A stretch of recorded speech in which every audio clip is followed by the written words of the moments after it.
So this is the clip that's going viral kasi nga may isang balahurang dutae na nagwawala, feeling niya hype na hype siya sa isang rock band concert dahil siguro Davao to. Okay, so panoorin natin.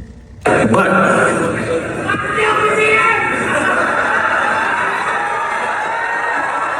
So napansin niyo yun?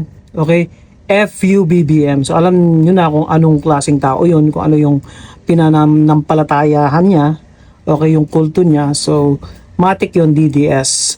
At na-hype siya ng mga putang inang mga concert goers dito. Okay, tuwang-tuwa sila. Karamihan siguro sa kanila yung mga DDS kasi nga Davao daw to, hindi ko lang sure, pero ang nakalagay sa mga na ka-post online is Davao daw. we don't give a shit about that tonight.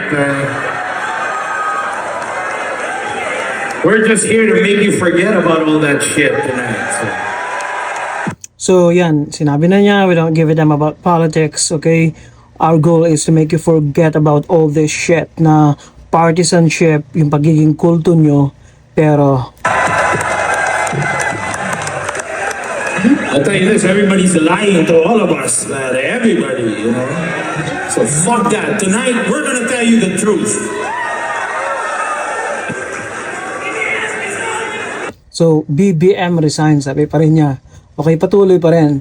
Okay, tonight we're gonna make you forget about all those everyone lies, okay? Pati yung mga poon nyo sa Davao, yun yung sigurong gustong patunguhin ng rock artist. So, hindi ko alam na mayroon palang Wolfgang na band. I don't know. Ngayon ko lang nalaman. Hey man, we're gonna go home if you... So hindi pa rin tumigil. You're gonna go home. Sinabi na ni artist, okay? Artad yata yung pangalan nito. I forgot. Hindi ko nakita eh. Pero yan, winarningan na siya. Pero na-hype. Okay? Ganyan ang mga detahe. Naha-hype sila. Napapansin niyo yung mga bigger or biggest fake news vloggers nila, kagaya nung pinakabago ngayon si Eloy Bugris. Naha-hype kasi balahura yung ugali. Kung sino yung balahura, bastos, bobo, walang alam, walang sense yung mga pinagsasabi nila. Ang alam lang nila magmura. Okay? Yun lang yung alam nila. Pero hina-hype sila ng mga kasing bobo nilang mga followers, yung mga dutaeng yan. Okay, kaya nga walang pag-asa ng Pilipinas eh. Kung ito lang yung ganitong klaseng, voters ang nandito sa Pilipinas. You guys keep this shit up. We're not gonna turn this into a fucking thing. You want... Siguro hindi naintindihan ng isang DDS na yun na taga Davao pa, kasi yung Davao na yan yung pugad, kulto ng mga pinakabalahurang tao sa Pilipinas. Sa totoo lang. Do your freedom of speech, go out into the fucking hallways and do it there. Right here.